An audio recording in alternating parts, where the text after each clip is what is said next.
From our Toronto studios, this is the Muslim News on Muslim Network TV. Assalamu alaikum, I'm Aylia Batool. President Donald Trump has outlined a dramatic new immigration plan. This and more on today's show, so stay tuned.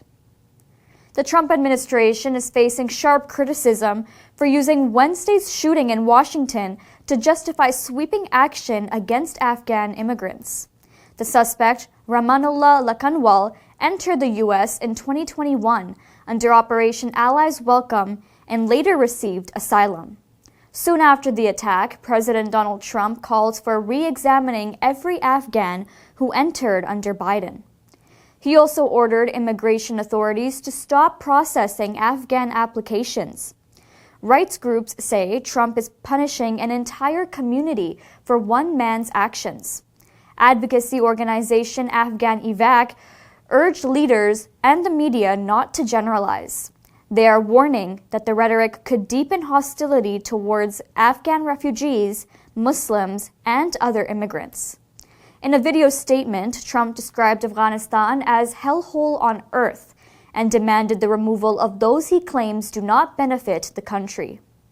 Observers say halting cases, reviewing asylum approvals, and expanding deportation powers amount to collective punishment. Afghan Evac President Sean Van Diver says one violent act should not define millions. President Donald Trump has outlined a dramatic new immigration plan. He says the U.S. will place a permanent pause on migration from what he calls third world countries. Speaking on his Truth Social platform, Trump said technological progress has outpaced immigration policy. He blamed past decisions for harming living standards. He announced he will permanently stop migration from countries he classifies as developing nations. Trump also promised to roll back all immigration measures implemented during the Biden administration. He said he aims to terminate millions of Biden's illegal admissions. Trump added his administration will remove anyone he believes is not benefiting the U.S.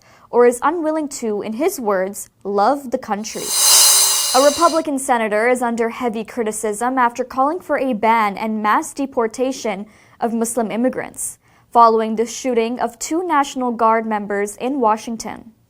Alabama's Tommy Tuberville posted on X, urging the U.S. to block what he called Islam immigrants. Civil rights groups, several Democratic lawmakers, and Muslim American organizations condemned his remarks. They described it as dangerous, discriminatory rhetoric that risks inflaming public sentiment nationwide. Other Republicans backed his demand, calling for renewed vetting of Afghans who entered under Operation Allies Welcome.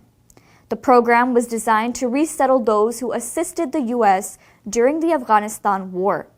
The United States Citizenship and Immigration Services has paused Afghan immigration indefinitely.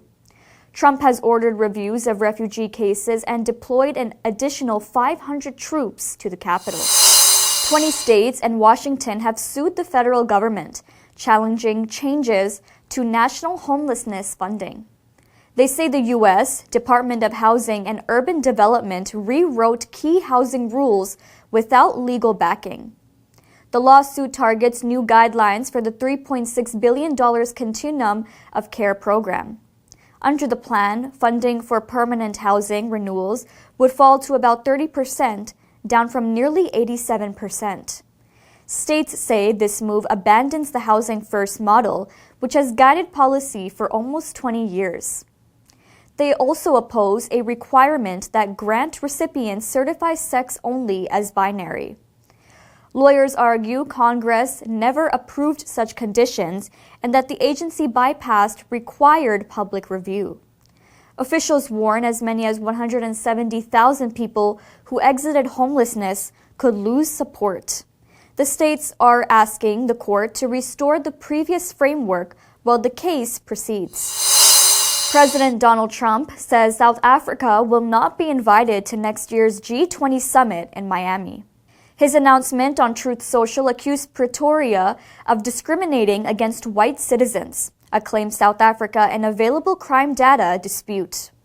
The decision comes after a tense close to this year's G20 in Johannesburg.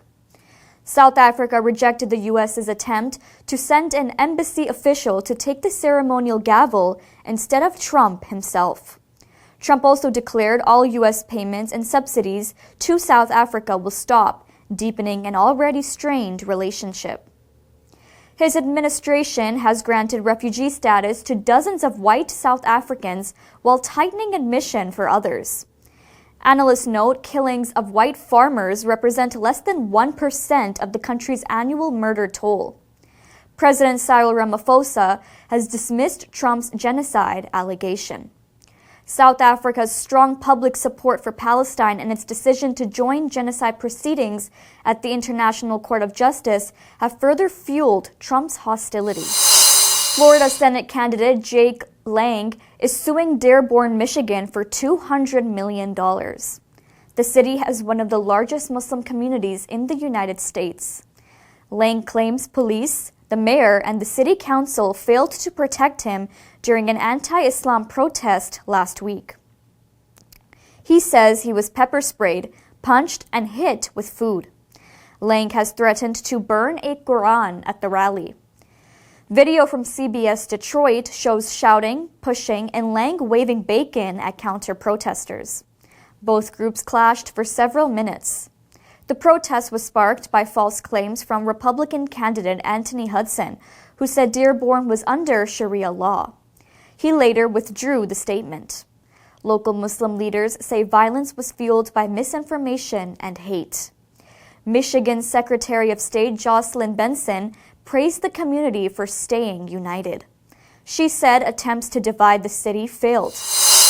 Israeli forces have uprooted more than 30 olive trees belonging to U.S. Congresswoman Rashida Tlaib's family in Palestine. Details coming up after the break.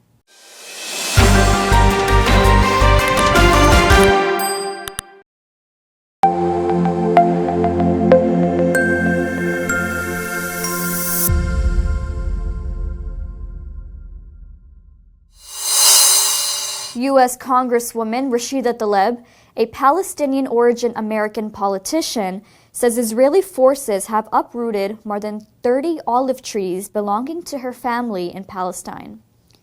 In a social media post, she described the destruction as deeply personal.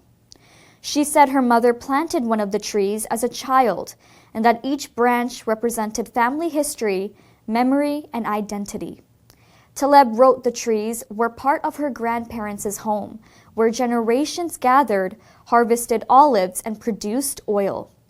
She recalled sitting under the shade as a child, listening to her grandfather's stories, and walking past the grove on her wedding day.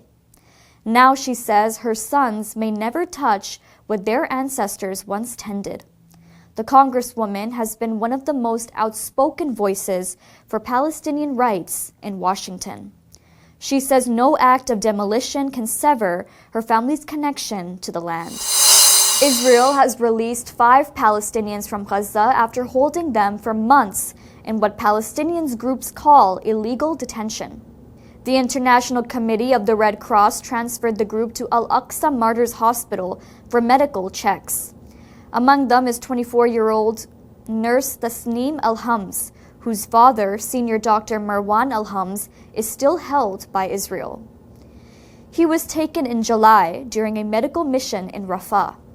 Tasneem spoke briefly, describing prison conditions as unbearable. She said detainees were beaten, gassed inside cells, and stripped of religious clothing.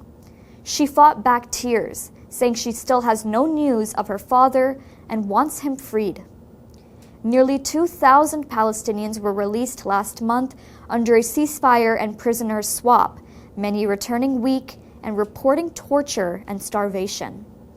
Rights groups say more than 10,000 Palestinians remain in Israeli jails, including women and children. Syria says at least 13 people, including 2 children, were killed after Israeli forces carried out a ground incursion and airstrikes near Damascus. More than 25 others were injured, and dozens of families fled as artillery, drones, and missile fire hit homes and streets at dawn. State media reports Israeli troops entered the town of Beit Jin, clashed briefly with residents, then withdrew. The remains of 5 victims, including children, were taken to Golan National Hospital in Quneitra. Rescue teams say they are unable to reach the wounded because drones continue to watch and fire at movement. Syria's foreign ministry condemned the attack as a full-fledged war crime, calling the shelling deliberate and discriminant. Israel says 6 of its soldiers were wounded and that its operation is over, but forces remain deployed in the area. The region has seen more frequent raids since late 2024. The United Nations has nominated a former Indian judge S. Muralidhar to the Independent International Commission of Inquiry on the occupied Palestinian territory. The panel will examine alleged human rights and humanitarian law violations in Gaza, the occupied West Bank, East Jerusalem, and Israel. Muralidhar is widely regarded in India as a strong and independent judicial voice. He retired as the Chief Justice of the Orissa High Court. Known for landmark rulings on civil liberties, the 1984 anti-Sikh riot cases, and his intervention in the Delhi riots hearings, he often drew criticism from the Hindu nationalist Modi government. His abrupt transfer from the Delhi High Court in 2020 triggered public debate about judicial independence. He has a reputation as a judge who stood firm despite political pressure. He will work alongside Florence Mumba of Zambia and Australian human rights expert Chris Sidoti. The commission was set up in 2021 with powers to investigate incidents and root causes of the conflict. The United Nations recently expanded its scope to track Israeli settlements and weapons supplies linked to operations in Gaza. Muralidhar now will guide its next reports to the Human Rights Council and the General Assembly. American and global automakers may be linked to forced labor concerns through car seat materials sourced from the Chinese-occupied eastern Turkestan region.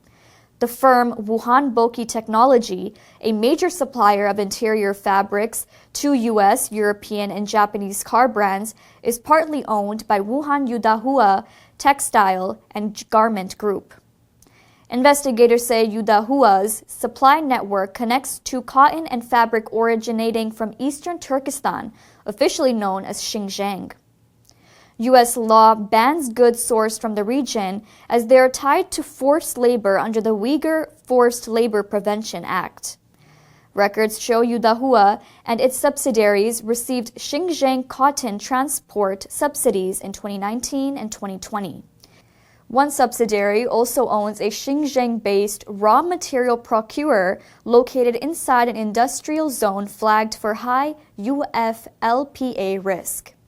Boki's other major shareholder, South Carolina-based Sage Automotive Interiors, imports Boki products, but says it has no connection to Xinjiang operations. U.S. Customs recently detained auto shipments from Mexico under UFLPA rules, signaling rising scrutiny across the supply chain. Brazilian scientists say venom from an Amazonian scorpion could pave the way for a new breast cancer treatment. A research team at the University of Sao Paulo has identified a peptide in the venom that appears to kill tumor cells. It kills them like paclitaxel, a widely used chemotherapy drug. The discovery came through a joint study with the National Institute for Amazonian Research and Amazonas State University.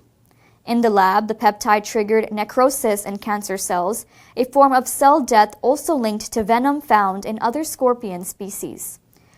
2 neurotoxins with immunosuppressive effects also were isolated during the study. Researchers say the goal is to develop safer, targeted therapies based on natural compounds. The same teams are using venom proteins to test treatments for bone healing, nerve repair, and spinal injuries. That's all from our Toronto studios. Thank you for watching Muslim News. We are a community channel dedicated to bringing you stories you can trust.